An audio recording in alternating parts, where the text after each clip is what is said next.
Welcome and thank you for stopping by Sheila's Audiobooks, and I am Sheila. This recording is coming from South Texas. All stories on this recording are in the public domain per United States copyright law. This story is about Cephas the Paladin. What is a paladin? What makes someone a paladin? Anyone who fights hard for something they believe in can be called a paladin. A person who fights for a cause as a knight fought for a king in the Middle Ages. And in this story our little paladin is a very small, very thin, very youthful pig.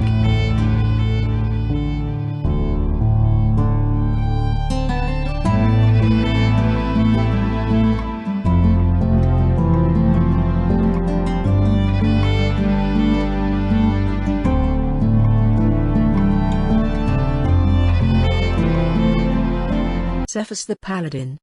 Cephas was his name. He was a pig. But he was, nonetheless, a paladin. A porcine street George when fate at last sounded the call for his great adventure. Byram owned him. Byram was the man who had mortgaged his upstate farm to buy a half share in the Trip to Mars concession at the Pan-Universal Exposition. Most expositions, or World's Fairs, are financial failures. But most of their sideshow attractions make money. And, thanks to Cephas, the Trip to Mars was one of these money makers. Through its gingerbread-gilt gateway on the Street of 1,000 Laughs trickled a goodly stream of sightseers, and of dimes, throughout that long, hot summer. Byram, exiled for the season from his beloved farm in order to make 10 times as much money at the exposition, was acting as his own ballyhoo man to draw trade to the Trip to Mars. And on the third day of the season his raucous cries of greatest, most refined, most side-splitting show of the century, were suddenly punctuated by a squeal that split the looser volume of his clamor as a sword blade might cleave past a worthy melon. And at that imperative insult to the eardrum, full 1,000 hurrying, babbling people stopped and, for a flash of time, were silent. The sound had wafted Byram momentarily back to his farm. It carried the memory of many another listener to a similar starting point. Byram sought to locate the cause, and at a glance he found it. Down the narrow street of 1,000 Laughs rumbled a big market wagon, taking this shortcut to the heart of the city. The wagon was loaded high with crated poultry, calves, and pigs. An insecurely fastened crate at the very back of the pile had shaken loose, and had fallen to the ground, where, from the tumble, it promptly disintegrated.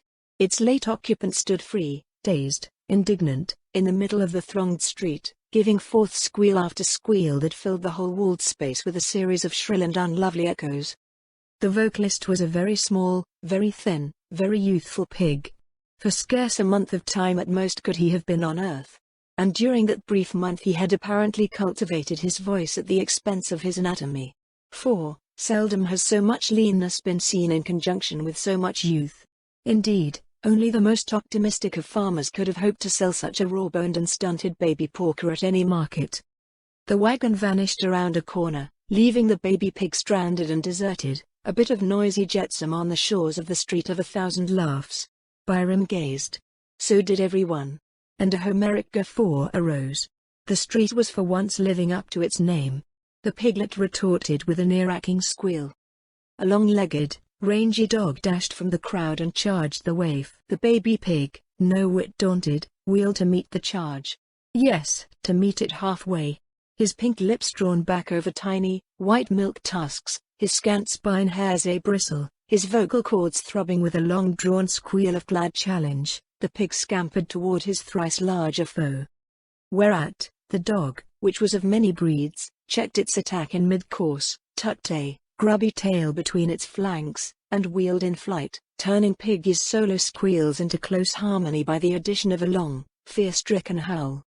The baby paused, blinking his nearsighted little red-rimmed eyes in search of his flying foe. And at that moment Byram was mastered by one of the inspirations that had lifted him at 30 from farmhand to Rizzic showman. He strode forth and snatched up the valiant little porker. The latter seemed to know from the way he was handled that Byram was accustomed to pigs. So, unresisting, he allowed himself to be tucked under the man's arm and carried into the cubbyhole office of the Trip to Mars building. A boy was sent on the run for a half-gallon can of buttermilk, and with further orders to hunt up the market man from whose wagon the pig had been jolted, and to pay him $2 for the attenuated prize. Just then Byram's partner, Bud Crane, happened in. "We aren't showing freaks," was Bud's comment, at sight of the little stranger. "What good is a living skeleton to us?" "But we're selling the dear public," gently corrected Byram. "And I've just bought for $2 the best barker on the street. I'm going to tie this pig to a 6-foot cord alongside of my ballyhoo bench outside there. His squeals will make every mother's son in earshot stop and listen to me." But Crane was dubious. Byram expounded his theory of the farm memory that lurks in the back of everyone's brain. And he told how the crowd had waxed silent, and had turned, as one man, at Piggy's unrehearsed recital. "But won't the Society for the Prevention of Cruelty to Animal get after us?" objected Bud. For torturing a dumb animal, or something?" "This animal's worst enemy couldn't call him dumb," retorted Byram, "and, besides, nobody's going to torture him." "Then how'll we make him squeal?" "We'd have harder work to stop him. A pig of that age and breed squeals every few seconds, anyway. Just as he's doing now. He'll be a dandy card. Folks'll get talking about it, too. And then—" "All right," conceded Bud comfortably. "And say, I've got a corking idea for a name for him. Spareribs. How's that? Look at his sides. You see, he's two." "His name," cold decided Byram, "is Cephas." "Cephas?" echoed Crane, in blank wonder. "Why Cephas? Why not Cephas?" This argument could not be parried. It could only be ignored. Crane protested feebly. "It's a fool name." "It's my father-in-law's name," rebuked Byram, with icy dignity. "Oh, I see. The old man's the one who's got the mortgage on your farm, isn't he? I remember. All right. Let it go at Cephas." And Cephas it was, thenceforth and for the season. Through the torrid, sticky summer, Byram, from his ballyhoo bench, extolled the marvels of a trip to Mars. From noon to midnight he added his ever-hoarsening shouts of praise to the clamor of the Street of 1,000 Laughs. And on the sidewalk beside Byram, every weekday, from noon to midnight, stood, or sprawled, or trotted Cephas, ever and anon lifting to high heaven a squeal or a succession of squeals that tore the busily humming summer air into shreds. Never did Cephas squeal without drawing as much attention as did all the street's human barkers combined. City folk would jump in amaze and turn to see whence emanated the fearsome sound. Memories awoke in most passers-by, and curiosity in all. And the trip to Mars speedily became the best advertised show at the exposition. Cephas, with a brazen collar about his brazen throat, and a long brass chain connecting him with Byram's bench leg, went through the business of the day with undying spirit. Sometimes he would pace or gallop from one end of his tether to the other, shrieking in drawn-out fervor at every step. Again he would stand and survey the passing hundreds with the impersonally curious eye of a philosopher, squealing only occasionally and in a dispassionate tone, as one with a dull but needful duty to perform. When rain pelted heavily, or the August sun fell like a fiery scourge on the cement pavement, Cephas would lie at ease in the sparse shadows under the bench, squealing with a somnolent but racking dreaminess. Thanks to the new ballyhoo, the trip to Mars did unparalleled business. It drew quarters when equally meritorious shows drew nickels. It paid the mortgage off Byram's farm, and started a plump little bank account for him. It earned for Bud Crane a pale yellow diamond, with crinkly depths and of unbelievable area. Cephas toiled on, sleeping in the mornings to an hour that would have brought a flush of shame to his farm ancestors, and sitting up till every other pig in America had finished half its night's sleep. He ate in large quantities and at frequent intervals. Beyond his regular diet, there were many and heterogeneous contributions, ranging from apple cores to crackjack, from passing admirers. And his physical exercise was limited and spasmodic. Yet he gained no flesh. Perhaps nature did not intend that he should. Perhaps squealing for a livelihood 12 hours a day on a crowded, hot, ill-savored cement pavement, and sitting up until midnight do not tend to put flesh on little pigs. In any case, Cephas remained svelte, not to say bony, and his general size increased so imperceptibly that he was scarce 3 inches longer, or an inch taller, in September than he had been in June. Cephas' lack of growth, and his perpetual thinness, worried Byram. Yet he could see nothing amiss with the squealer's appetite or general health. He had grown genuinely fond of the queer little fellow during their months of jointly haranguing the multitudes. And Cephas reciprocated the man's affection. Cephas was not demonstrative. But on such rare intervals as he was loose he would always seek out Byram and trot gravely at his heels, or lie curled in an angular bunch at his feet. Bud Crane the pig openly and throatily disliked, and Bud regarded Cephas merely as an unlovely, but paying, adjunct to the show. Strewn through the summer there were several happenings to lighten the monotony of Cephas' life. Once, for example, he was stolen, and his squeals of wrath furnished a running clue to his captor's movements, until Byram and a patrolman could overhaul the fugitive and the crowd. Again, the shed wherein Cephas slept, at the back of the Trip to Mars building, took fire just before dawn one day, and the flame-defying squeals of fearless Cephas awakened Byram and other sleepers barely in time to save the pig's bacon from more than a superficial, if painful, scorching, as well as to save the building, and probably the entire flimsy Street of 1,000 Laughs. An exposition newspaper published a story of the scant-averted Holocaust, heading it, "Pig Turns in a Squeal Alarm," and running a picture of Cephas, the hero of the account. Cephas never having been photographed, a stock cut of a prize Berkshire boar was printed as substitute. Then, dogfights were matters of such frequency that they hardly called for comment. It was a favorite amusement for the street's youthful hangers-on to catch some large or small stray cur, haul him to the space in front of the Trip to Mars, and then gleefully sick him onto Cephas. The baby pig met all canine comers. Yes, met and routed them. Such few dogs as withstood his first indignant rush found his teeth amazingly sharp, and his skin incredibly tough, and the assailants seldom wasted time over the useless combat, but withdrew as early in the action as they could tear themselves free. Thus, fighting, squealing, half-baking, singed, stolen, stared at, the butt of inextinguishable laughter, Cephas wore out the red summer and shrilled a gallant greeting to the purple and gold autumn. The exposition was at its last gasp. The Street of 1,000 Laughs prepared to put up the shutters. The crowds had dwindled. Summer and shows were past, winter and work were at hand. Byram and Crane on the 1st of October, counted up their comfortable profits, divided a good sum of money, and rejoiced. Byram next day was going back to his worshipped farm, to make ready for a record agricultural year, wherein labor should for once be reinforced by capital. Crane, buying out his partner's interest in the Trip to Mars, prepared to take the show to New Orleans for the winter. Byram went over to the agriculture building, on the street's last day, to buy some farm implements at end-of-season rates. Crane was packing some of the trip's paraphernalia. Cephas, his position now a sinecure, was snoring shrilly under the vacated ballyhoo bench. The show was closed. Then it was that Ophido, the Cobra King, from the Hindu village across the street, honored Mr. Bud Crane with a morning call. Ophido, in private life, bore the more reasonable cognomen of Mirtha, and Bud had known him in the olden years before ever Ophido was a Hindu. The Cobra King's visit was of a business nature. His star python, Brahma, second largest of its species in captivity, was ready to be fed.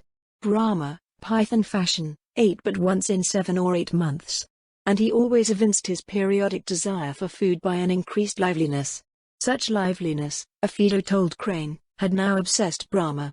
Nor would the reptile quiet down sufficiently for transportation, or for safe handling in public, until hunger should have been appeased and sweet reflection should bring back the snake's wonted laziness.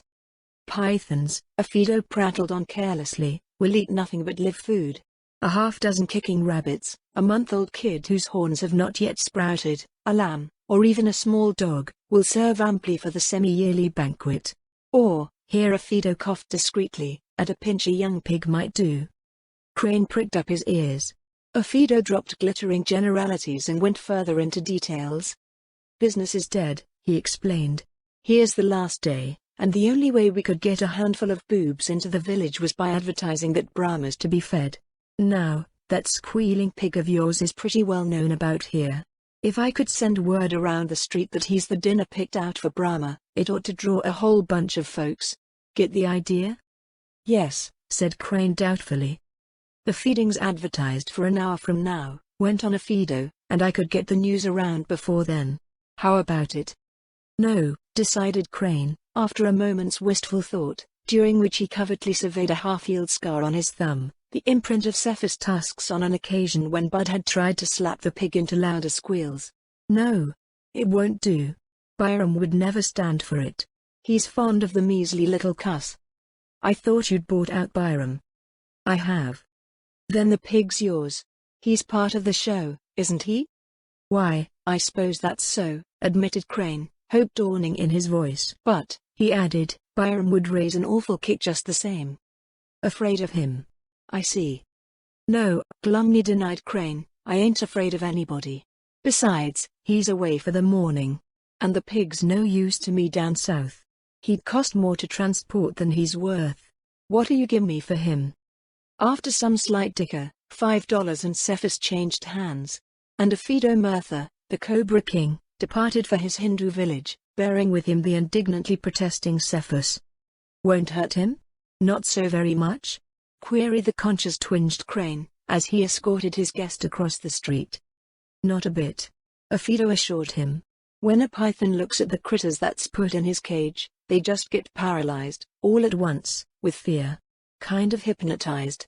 And they don't move a muscle, but only crouch there, with their eyes popping while he gets them ready to eat. It's a painless death. The Society for the Prevention of Cruelty to Animal Folks themselves says so. Some of them. An hour later the serpent house of the Hindu village was full to overcrowding with eagerly morbid sightseers, who had paid double rates for the dual privilege of seeing Brahma feed and Cephas die. Ladies and gentlemen, began the hirsute lecturer, mounting a box beside a glass-faced cage that filled one end of the narrow hall, you will now be treated to one of the most instructive sights in the fascinating domain of Ophidian natural history. Brahma, the mammoth python, second largest snake in captivity, will proceed to break his 8-month fast, before your very eyes, by devouring a large and living pig. Please keep as quiet as you can, ladies and gentlemen, until this wonderful exhibition is over. For pythons is very dainty about their eating. And if they're disturbed or distracted, why, they won't eat at all.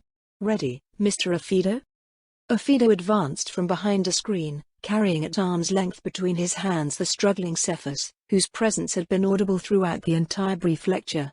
The Cobra King went to the rear of the cage, an attendant with him.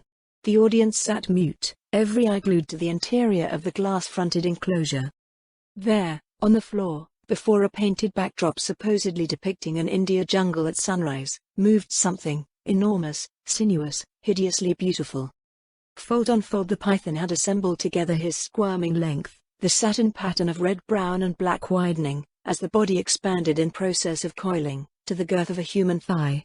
Then, untangling his massed convolutions, Brahma flattened out to almost the full depth of the huge cage, and glided restlessly from end to end, from corner to corner of it, running his head and neck man-high along the slimy surface of the glass. Nothing short of famine or intense pain could rouse a captive snake to such unwonted activity.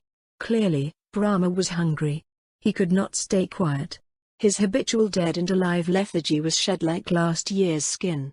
He nosed in corners, and, coiling himself once more, gazed at the spectators in expressionless malignity from lidless bead eyes set in a triangular head as large as a dog's.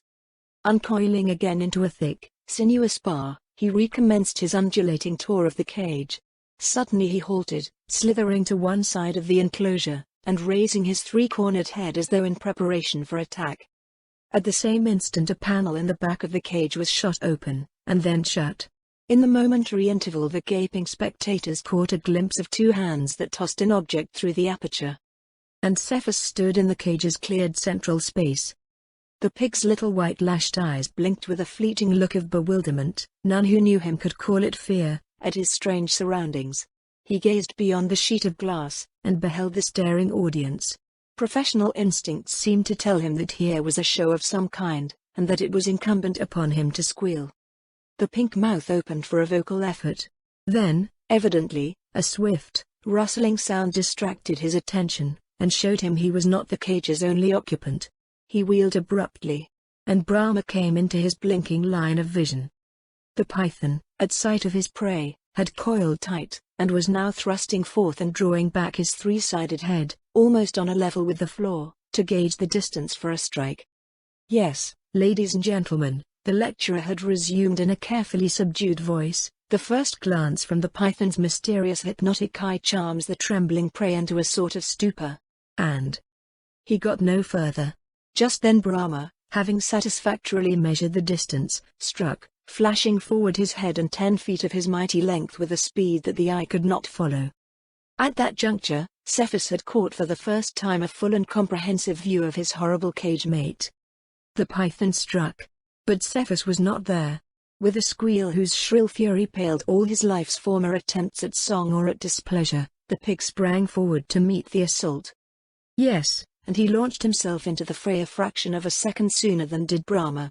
High in air leapt Cephas, above the swift darting triangular head. And down he came, all four pointed trotters bunched together on the neck scales of his adversary. His sharp little white tusks promptly buried themselves to their entire short length in the flesh at the very base of Brahma's skull. With one convulsive start the giant snake upreared, until his head, and the neck in whose nape Cephas' teeth were sunk, smote resoundingly against the cage roof. The impact was terrific. It shook the cage like a miniature earthquake. But it did not shake loose the hold of Cephas. Dearly, no doubt, would the pig have loved to exhaust in a battle squeal such little breath as the blow against the roof had left him, but, to squeal, a pig must open wide his jaws. And Cephas' long, narrow jaws were otherwise engaged. So, in his hour of mortal stress, this one beloved expression of emotion was denied. He must fight without the inspiring thrill of music. The python dashed himself against the painted walls and the floor, striving in growing panic to shake free and to strike. Each smashing beat of the flail head and neck seemed more than enough to flatten Cephas into shapelessness.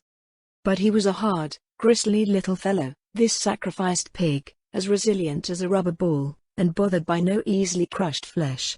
Also, he had the heart of a paladin, zealous, flamboyant, unafraid. D'Artagnan's, at the Gascon's glowing best, even if swathed in porcine skin. Finding the puny foe refused to die, the python resorted to the constrictor tactics of his race. Around the bristling, tense body of the pig he swept his giant folds. Coil upon coil Brahma cast around his enemy, hampered vastly, it is true, by the fact that Cephas was behind, instead of in front, of him, but nonetheless managing to secure a fairly close grip on the tiny hero. Then the python proceeded to constrict. Had Brahma been able to coil himself in his customary way, around the pig, the end might have come quickly.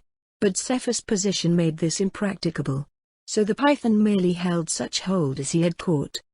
Fido, and the lecturer, and the attendants, and everyone else remained almost as moveless as the combatants, powerless to shake off the primitive spell of battle. That was the situation when Byram, a rumor of the intended slaughter spectacle having reached him in the distant agriculture building, elbowed his way into the hall. Byram was as dangerously angry as only an even-tempered man may become. He was yellow-white, and there were grey dents on either sides of a mouth that was clenched as tight shut as Cephas' own. He went through the packed crowd without causing the remotest inconvenience to himself, and made straight for the glass-fronted cage. He stopped only once, and then but momentarily, in his swerve-less progress. That was when Crane, as Byram pushed past him, tried to say something by way of excuse or explanation. Byram halted only long enough to aim, and land, a left hook that reached Bud's jaw, and caused him to sit down with great force and promptitude. Byram, not even troubling to look back, continued his way to the cage. In his right hand was the thick blackthorn stick he always carried. He had nearly reached the cage before he was first able to see, through the press, the motionless duelists on its floor. Another step brought him to the glass, and he smote its polished surface with the full swinging force of his stick. At the first blow of the blackthorn knob, the thick glass split in 5 directions like so much skin ice under a boy's toe. The second, third, and fourth, delivered with a speed that seemed to make them but a single stroke, shivered the entire glass front, leaving a huge, ragged gap in the center. Through this gap, Byram stepped, the jutting point of glass tearing his clothes and his hands as he went. Above the 2 fighters he towered, his stick upraised, seeking the most vulnerable section of the snake's anatomy. The smash of glass had broken the spell that had gripped the crowd.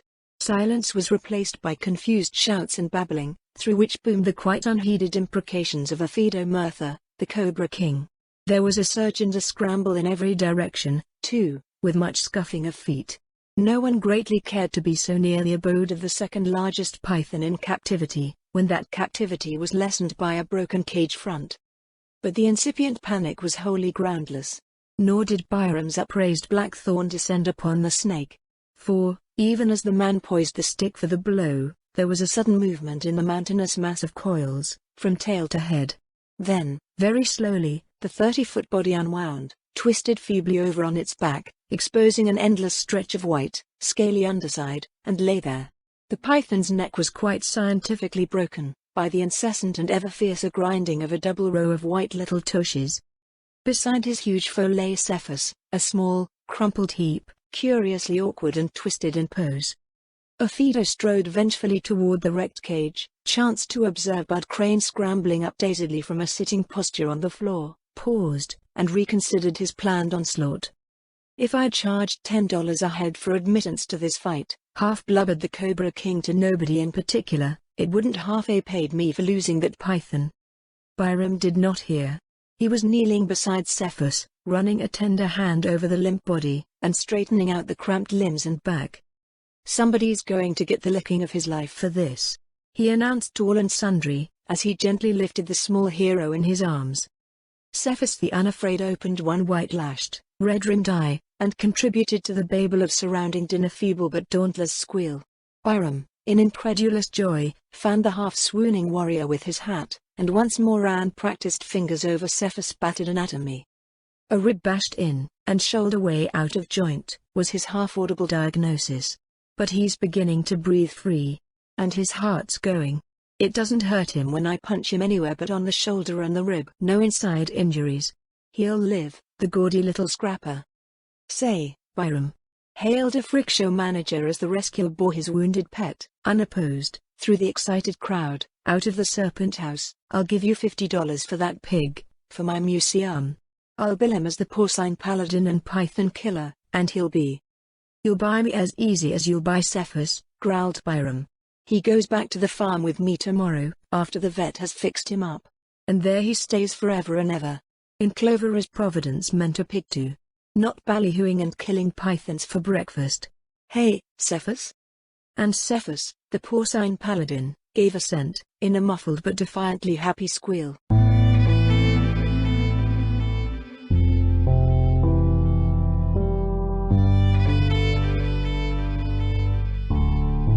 Thank you for listening to today's episode. I really hoped you enjoyed it. There will be more to come. Please subscribe not to miss out on what is next. I will be looking forward to your return. The music is by Madfan from Pixabay. To support this and other artists, go to pixabay.com. Sheila.